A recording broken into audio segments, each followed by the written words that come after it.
My name is John. I just gotten a scholarship to study in another country. It's Canada. I was excited. I thought being in a country would mean no homesickness. Same language, same traditions, same culture. But then I met my neighbor. She was strange in the daylight and terrifying at night. By day, she sat on her crumbling porch, talking to stray cats in a language no one understood. She would suddenly laugh for no reason, her frail frame shaking under a mess of tangled hair that clearly hadn't met a comb in years. I kept telling myself, poor old woman, she must have lost her mind. But the night revealed another story.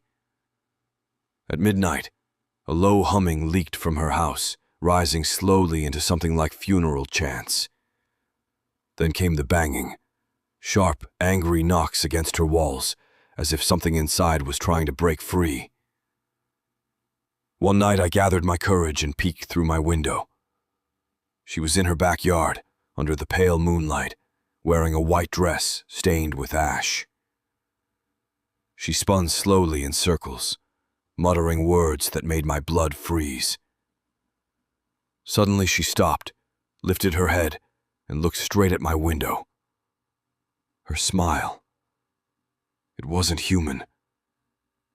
The next morning, as if nothing had happened, she sipped her coffee and greeted me. Last night was beautiful, wasn't it? I never told her I saw. I never asked how she knew I was watching.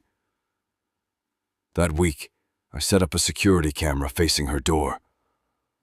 When I reviewed the footage the next day, my stomach dropped. She walked straight up to the lens, pressing her face against it, and gave a long, steady smile. She knew. She knew I'd watch it. Worse, behind her, a shadow appeared, tall, twisted, its head bent at an impossible angle. And for a second it waved at the camera. I didn't know what terrified me more, her smile or the thing behind her. I tried to confront her. Maybe I'd find answers. I knocked on her door. She opened with that same cold smile.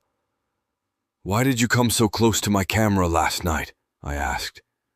She chuckled. "Me? I never left the house. Maybe it was the other me." "The other you?" I froze. She leaned closer, whispering, "Come after midnight. You'll see with your own eyes and find out which one of us is real." Then she shut the door. That night her house was alive with noise, laughter, screams, strange music, and voices that didn't belong. It sounded like a party from another world. I almost called the cops, but I froze in fear.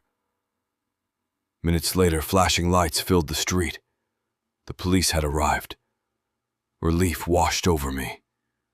They knocked. She opened calmly, smiled, and let them in.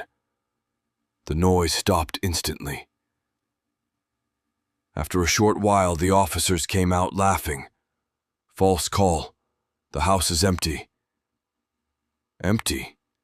My veins turned cold. I looked back toward her house. She was at her window staring at me, smiling. The days after blurred between fear and exhaustion.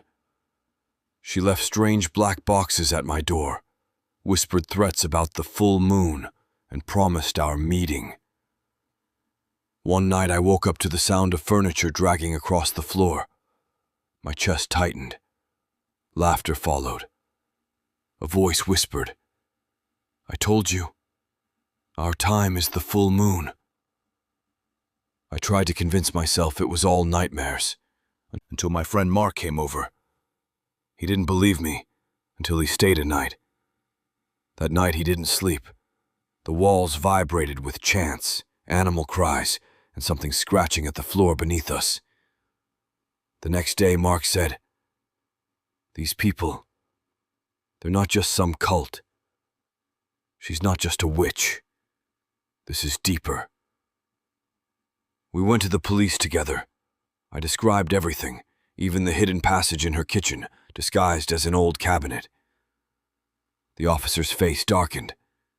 He told us to go home, stay quiet, and wait. That night, as the moon peaked, I heard it again. The party, the music, the voices. Then suddenly the sound of a door smashing. No sirens, no warning. The cops raided our house. After 30 minutes, they dragged out 18 people, men and women, bound in cuffs. For the first time in months, I slept in peace. The next morning, the officer called me. "You did a great job. But listen carefully. We never found the old woman."